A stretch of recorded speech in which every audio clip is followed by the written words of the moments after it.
बिस्मिल्लाहिर्रहमानिर्रहीम। तमाम नाज़रीन और सामीन को हुसनैन खान का खुलूस भरा सलाम। मैं हूँ हुसनैन खान और आप देख रहे हैं 14 सितारे यूट्यूब चैनल।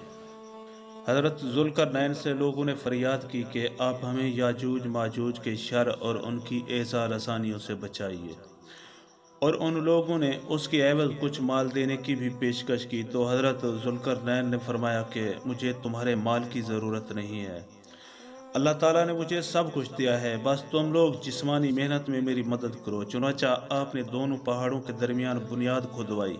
जब पानी निकल आया तो उस पर पिघलाए तांबे के गारे से पत्थर जमाए गए और लोहे के तख्ते नीचे ऊपर चुनकर उनके दरमियान में लकड़ी और कोयला भरवा दिया गया और इसमें आग जलवा दी। इस तरह ये दीवार पहाड़ की बुलंदी तक ऊंची कर दी और दोनों पहाड़ों के दरमियान कोई जगह न छोड़ी गई। फिर पिघलाया हुआ तांबा दीवार में पला दिया गया, जो सब मिलकर बहुत ही मजबूत और निहायत मुस्तहकम दीवार बन गई।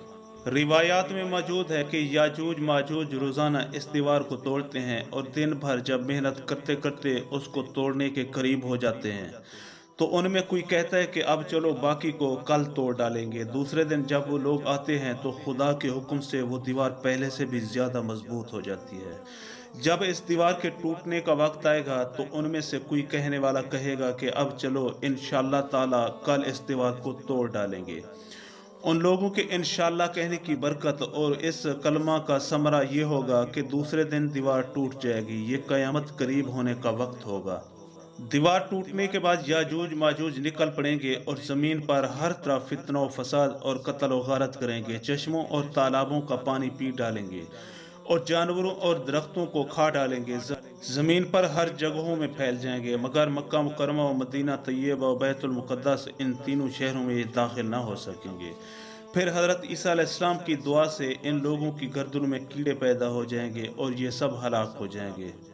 मुझसे दोस्तों, हम उम्मीद करते हैं कि आपको हमारी ये वीडियो अच्छी लगी हो। अगर आपको हमारी ये वीडियो अच्छी लगे तो प्लीज़ आप हमारे चैनल को सब्सक्राइब और इस वीडियो को लाइक ज़रूर कीजिए। अब हमें अपनी अगली वीडियो तक के लिए इजाज़त दीजिए, इस दुआ के साथ कि अल्लाह पाक आपको अपनी हिफ्ज़ व अमान में रखे। अपना बहुत ज़्यादा ख्याल रखिएगा। शुक्रिया। खुदा हाफिज़।